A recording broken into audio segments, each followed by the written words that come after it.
Sœurs et frères bien-aimés, nous sommes au tout début de notre saint temps de carême. Nous sommes à la première semaine, jeudi de la première semaine, et le Seigneur vient à notre rencontre ce matin à travers la liturgie qui met devant nous ce psaume responsorial de confiance absolue, c'est-à-dire quand nous crions vers le Seigneur, il répond toujours.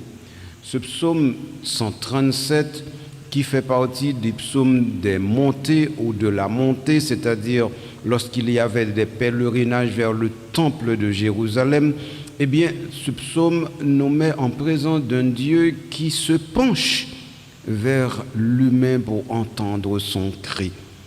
Et ce matin, nous avons l'impression que nous sommes ce psalmiste qui épanche notre cœur dans le cœur de Dieu pour lui dire que non seulement nous crions, mais nous supplions, nous pleurons, nous avons besoin de secours, nous avons besoin de sa paix et de sa grâce. Sans cela, nous ne pouvons rien. Mais ce cri que nous trouvons dans le psaume responsorial, il n'est que la réponse déjà à un autre cri encore plus puissant trouvé dans le livre d'Esther. Ceux-là qui se rappellent de leur humanité se rappellent aussi de la belle pièce classique de Racine, Jean Racine, qui a écrit l'incomparable Esther et qui nous a laissé des vers très purs sur comment Esther avait compris son rôle devant le roi Assuérus.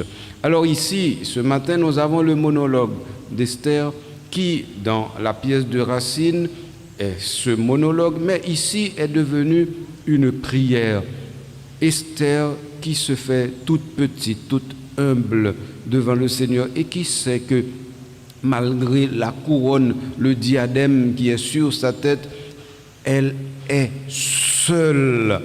Elle se confie uniquement au Seigneur. Seul le Seigneur peut lui donner la victoire par rapport au combat qu'elle va livrer.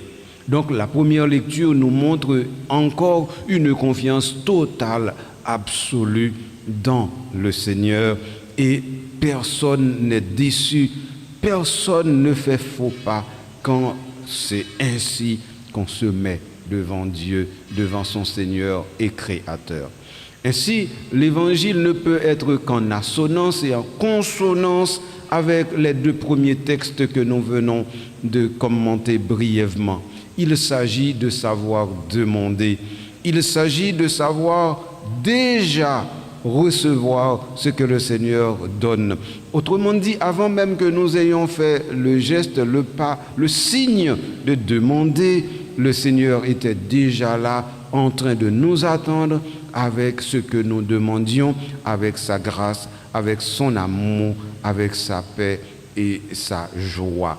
Voilà ce que l'évangile de Saint Matthieu, dans le Sermon sur la montagne, ici tiré à partir du chapitre 7, nous laisse comprendre. Alors, il s'agit de savoir demander, de savoir chercher, de savoir frapper.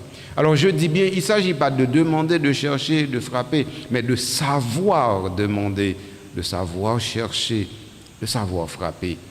De temps en temps, nous perdons le talent de savoir faire ce genre de choses.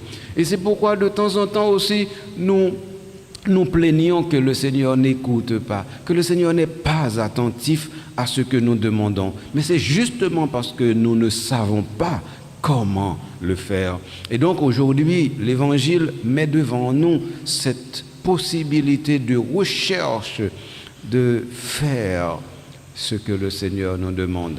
D'ailleurs, il y a une clé qui nous est donnée dans l'évangile d'aujourd'hui, un peu vers la fin, le verset 12, le dernier verset que nous lisons aujourd'hui, verset 12 du chapitre 7, il est dit « Si tout ce que vous voudriez que les autres fassent pour vous, eh bien faites-le pour eux. Voilà ce que disent la loi et les prophètes. » Autrement dit, savoir demander, savoir chercher, savoir frapper, c'est d'abord se mettre à accomplir humblement, simplement pour l'autre ce que nous souhaiterions qu'il fasse pour nous. Et donc, si nous oublions cette règle d'or, nous aurons beau demander, chercher, frapper, peut-être rien ne viendra. Voilà ce que je voulais, sœurs et frères, partager avec vous aujourd'hui dans notre carême. Nous faisons cette marche, nous montons vers Pâques comme le Christ montait à Jérusalem. Eh bien, que l'Eucharistie de ce matin soit pour nous le gage de la fidélité que nous devons au Seigneur pour un monde nouveau, pour un monde de paix, pour un monde totalement réconcilié avec son Dieu, avec son Seigneur. Nous voudrions vivre en paix, eh bien, partager la paix avec les autres. Nous voudrions vivre en sécurité, procurer de la sécurité aux autres. Nous voudrions que les autres soient généreux, généreuses envers nous, eh bien, soyez généreux, généreuses envers eux. Voilà la clé qui permet d'avoir un pays nouveau, un peuple nouveau, une terre nouvelle, une église nouvelle.